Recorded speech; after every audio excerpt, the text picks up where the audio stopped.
Hello everyone, welcome to my channel mister Shyam Babu 214। आप सभी लोगों को हमारे इस चैनल पर स्वागतम है। हमारे इस चैनल को सब्सक्राइब एवं वीडियो को लाइक ज़रूर करें और ज़्यादा से ज़्यादा दोस्तों के पास शेयर करें, क्योंकि हमारे इस चैनल पर नीट से रिलेटेड एंड यूपी बोर्ड से रिलेटेड हर एक प्रकार की वीडियो देने की कोशिश करते हैं और दिया भी जाता है। तो आइए अब शुरू करते हैं कि आज हम लोग देखेंगे ऑल एमसीक्यू देखा जाएगा पद्यांश का। जो यूपी बोर्ड के एग्ज़ाम में एमसीक्यू करके 20 क्वेश्चन आता है, इस 20 क्वेश्चन को सॉल्व किया जाएगा गद्यांश से रिलेटेड और पद्यांश से रिलेटेड। तो आज हम लोग पद्यांश वाला देखा जाएगा कि पद्यांश में कितना एमसीक्यू क्वेश्चंस है। उस सारे क्वेश्चंस को पढ़ लिया जाएगा, रीड कर लिया जाएगा, और आप लोग क्या कीजिएगा कि वीडियो को पॉज करके उस क्वेश्चंस को लिख लीजिएगा और याद कर लीजिएगा, नहीं तो वीडियो को ही बार बार सुनेंगे तो याद हो जाएगा। आज हम लोग ऑल एमसीक्यू क्वेश्चंस को देखेंगे पद्यांश का। क्वेश्चंस पद्यांश का देखा जाएगा और एकदम जो भी इम्पोर्टेंट क्वेश्चन है बस उसी क्वेश्चन को इसमें लिया गया है, इम्पोर्टेंट से इम्पोर्टेंट क्वेश्चन को। तो चलिए अब शुरू करते हैं कि फर्स्ट क्वेश्चन कौन सा है।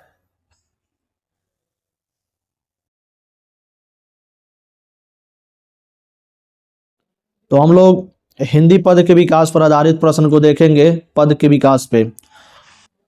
तो क्वेश्चन नंबर 1 है, आदिकाल का एक अन्य नाम है। आदिकाल का एक अन्य नाम है सिद्ध सामंत काल। सिद्ध सामंत काल। दूसरा क्वेश्चन को देखा जाएगा कि दोहा कोश की रचनाकार है। दोहा कोश की रचनाकार है सराफा।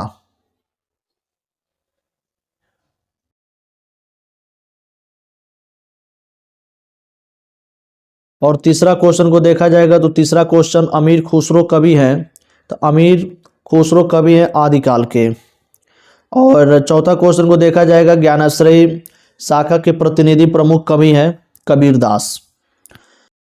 और पांचवा क्वेश्चन को देखा जाएगा कि कृष्ण काव्यधारा के प्रतिनिधि कवि हैं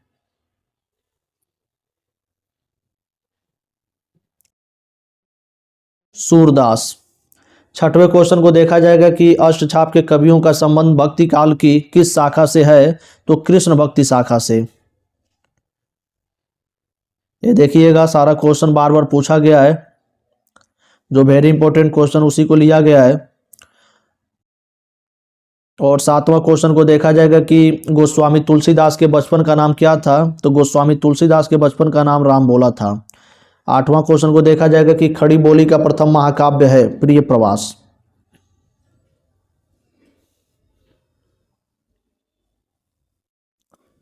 और नौवें क्वेश्चन को देखा जाएगा कि मैथिली शरण गुप्त आधुनिक काल के किससे संबंधित हैं। द्विवेदी युग से। 10वें क्वेश्चन को देखा जाएगा कि मैथिली शरण गुप्त का प्रथम काव्य संग्रह है भारत भारती। और 11वां क्वेश्चन को देखा जाएगा कि किस कवि को राष्ट्र कवि का सम्मान मिला है। मैथिली शरण गुप्त को।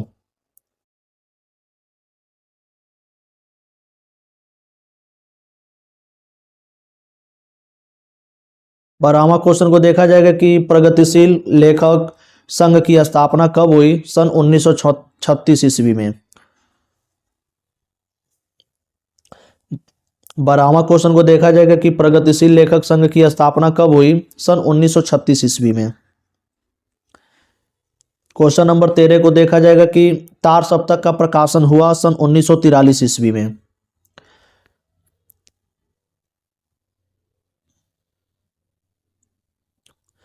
चौदह क्वेश्चन को देखा जाएगा कि विनय पत्रिका किस भाषा की कृति है। ब्रज भाषा की।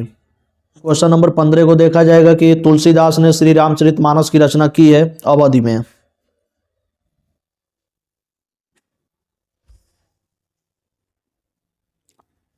क्वेश्चन नंबर 16 को देखा जाएगा कि रीतिकाल को श्रृंगार काल नाम कौन दिया। आचार्य विश्वनाथ प्रसाद मिश्र ने। 17वें क्वेश्चन को देखा जाएगा कि रीतिबद्ध काव्यधारा के कवि हैं भूषण बिहारी आचार्य केशवदास।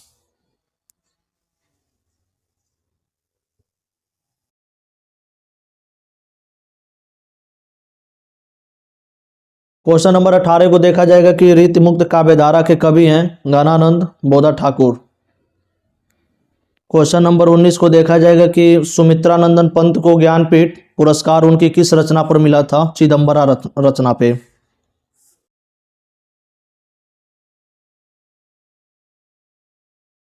क्वेश्चन नंबर 20 को देखा जाएगा, प्रश्न 20 को, कामायनी महाकाव्य में सर्गों की संख्या होती है 15।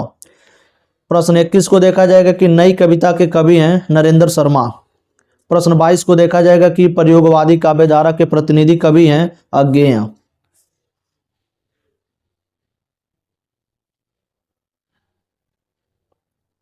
क्वेश्चन नंबर 23 को यानी प्रश्न 23 को देखा जाएगा कि साकेत की नायिका हैं उर्मिला। प्रश्न 24 को देखा जाएगा कि भारत भारती की रचना विधा है काव्य। प्रश्न नंबर 25 को देखा जाएगा कि रामधारी सिंह दिनकर को ज्ञानपीठ पुरस्कार मिला है उर्वशी पर। प्रश्न 26 को देखा जाएगा कि दूसरा सप्तक के कवि हैं भवानी प्रसाद मिश्र।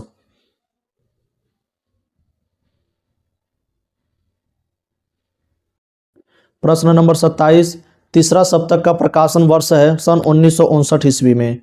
प्रश्न 28, दूसरा सप्तक का प्रकाशन वर्ष है सन 1951 ईस्वी में।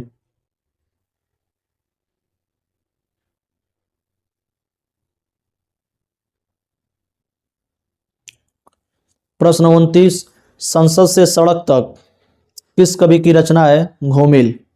प्रश्न 30 को देखा जाएगा कि श्री कृष्ण गीतावली विनय पत्रिका और कवितावली के रचयिता हैं तुलसीदास।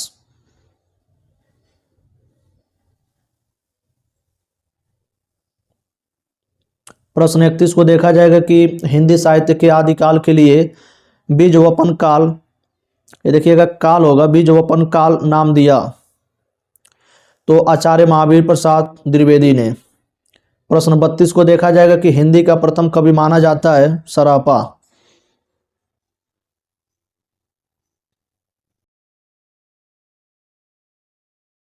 प्रश्न 33 को देखा जाएगा कि कला और बूढ़ा चांद पर सुमित्रा नंदन पंत को पुरस्कार प्राप्त हुआ था साहित्य अकादमी। प्रश्न 34 की प्रयोगवाद को नई कविता की संज्ञा दी अज्ञेय ने। प्रश्न 35 को देखा जाएगा कि आदिकाल को वीरगाथा काल का नामकरण कौन दिया था या कौन किया? आचार्य रामचंद्र शुक्ल ने।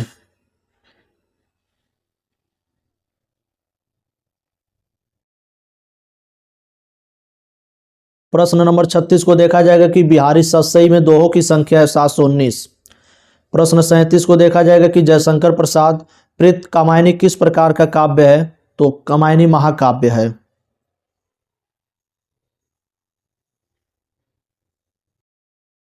प्रश्न 38 है कि अज्ञेय जी को निम्नलिखित में से किस वाद का प्रतीक माना जाता है? प्रयोगवाद का। प्रश्न 39 है कि हिंदी साहित्य के आदिकाल के लिए सिद्ध सामंत काल नाम कौन दिया? राहुल सांकृत्यायन ने।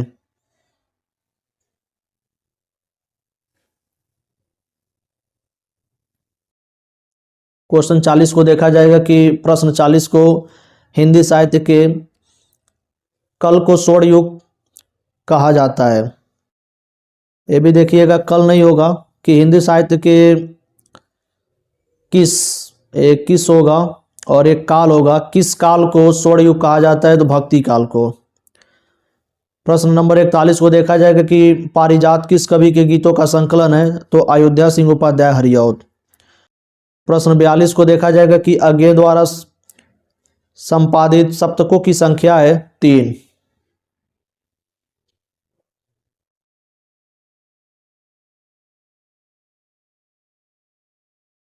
प्रश्न नंबर 43 को देखा जाएगा कि किस कवि को ज्ञानपीठ पुरस्कार नहीं मिला? जयशंकर प्रसाद को। प्रश्न 44 को देखा जाएगा कि प्रगतिशील लेखक संघ की स्थापना हुई थी सन 1935 ईस्वी में।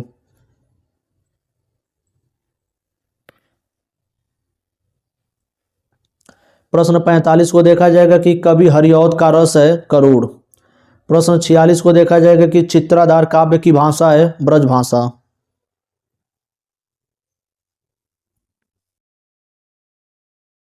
प्रश्न नंबर 47 को देखा जाएगा कि दिनकर को ज्ञानपीठ पुरस्कार मिला था वर्ष 1972 ईस्वी में। प्रश्न 48 को देखा जाएगा कि आंगन के पार द्वार रचना है अज्ञेय की।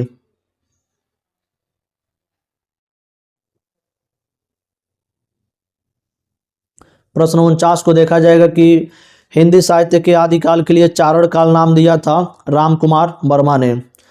क्वेश्चन 50 को देखा जाएगा कि लहर के रचनाकार हैं जयशंकर प्रसाद।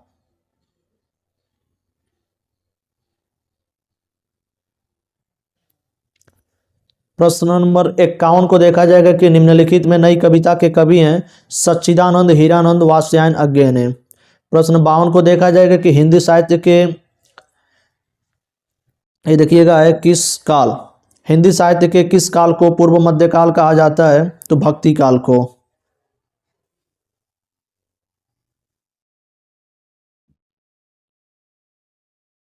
प्रश्न 53 कामायनी रचना है जयशंकर प्रसाद की। प्रश्न 54 को देखा जाएगा कि कितनी नावों में कितनी बार काव्य कृति है सच्चिदानंद, हीरानंद, वात्स्यायन, अज्ञेय की।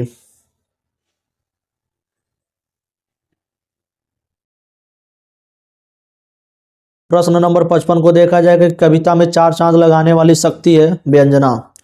प्रश्न 56 रसिक प्रिया रचना है केशव दास की।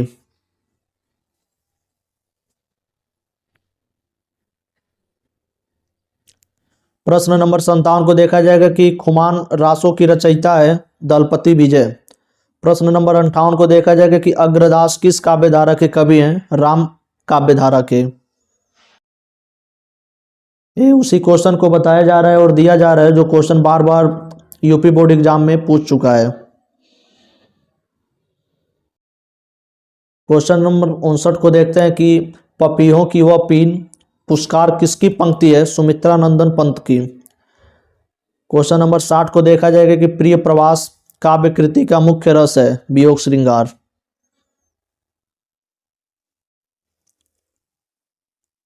को देखा जाएगा कि महाभारत के शांति पर्व के कथानक पर आधारित दिनकर की काव्य कृति है कुरुक्षेत्र।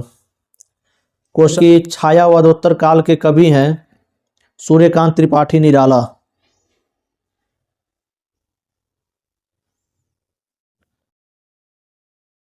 क्वेश्चन नंबर 63 है कि जयशंकर प्रसाद द्वारा ब्रजभाषा में रचित काव्य संग्रह है चित्राधार। क्वेश्चन नंबर 64 की वैदेही वनवास काव्य कृति है महाकाव्य है। क्वेश्चन नंबर 65 को देखा जाएगा कि ग्रंथि काव्य संग्रह के रचयिता हैं सुमित्रा नंदन पंत।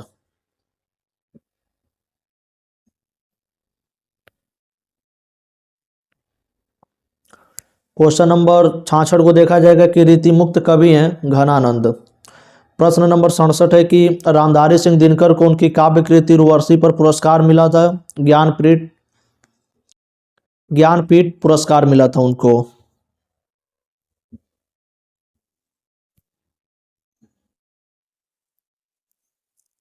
प्रश्न नंबर 68 को देखा जाएगा कि सच्चिदानंद, हीरानंद, वात्स्यायन, अज्ञेय किस सप्तक में संग्रहित हैं? तार सप्तक में। प्रश्न नंबर 69 को देखा जाएगा कि विनय पत्रिका के रचनाकार हैं तुलसीदास।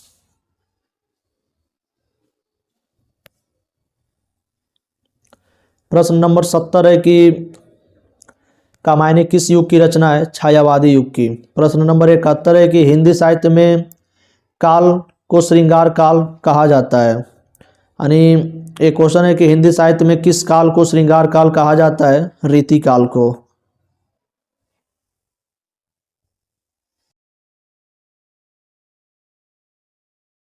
प्रश्न नंबर 72 को देखा जाएगा कि यामा किसकी रचना है? महादेवी वर्मा की।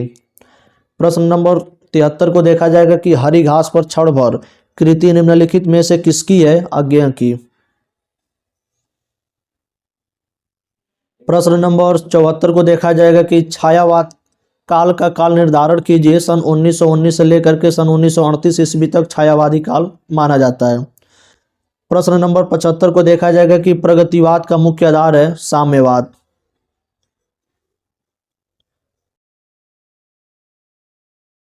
प्रश्न नंबर 76 को देखा जाएगा कि कीर्तिलता के रचनाकार हैं विद्यापति।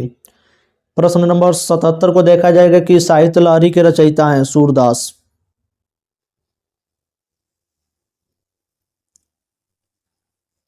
प्रश्न नंबर 78 को देखा जाएगा कि किस समय सीमा को द्विवेदी युग के नाम से जाना जाता है? सन 1900 से 1922 ईस्वी तक।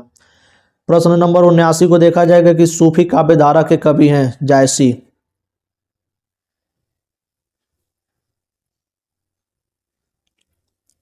प्रश्न नंबर 80 को देखा जाएगा कि चुबते चौपदे के रचनाकार हैं अयोध्या सिंह उपाध्याय हरिऔध। प्रश्न नंबर 81 को देखा जाएगा कि नई कविता युग की रचना है खुशबू के शिलालेख।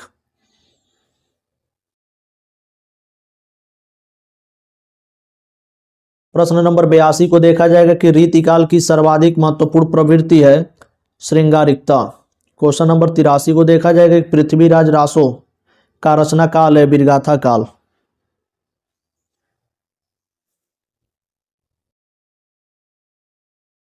प्रश्न 84 को देखा जाएगा कि कामायनी के प्रथम सर्ग का नाम है चिंता। प्रश्न नंबर 85 को देखा जाएगा कि सुमित्रा नंदन पंत सुकुमार कवि हैं प्रकृति के।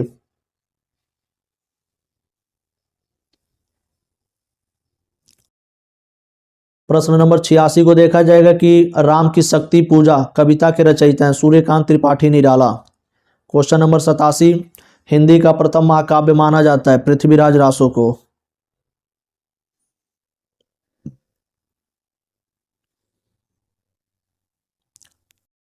प्रश्न नंबर 88 की रामधारी सिंह दिनकर की रचना है परशुराम की प्रतीक्षा। प्रश्न नंबर 89 है कि विनय पत्रिका किस काल की रचना है भक्ति काल की।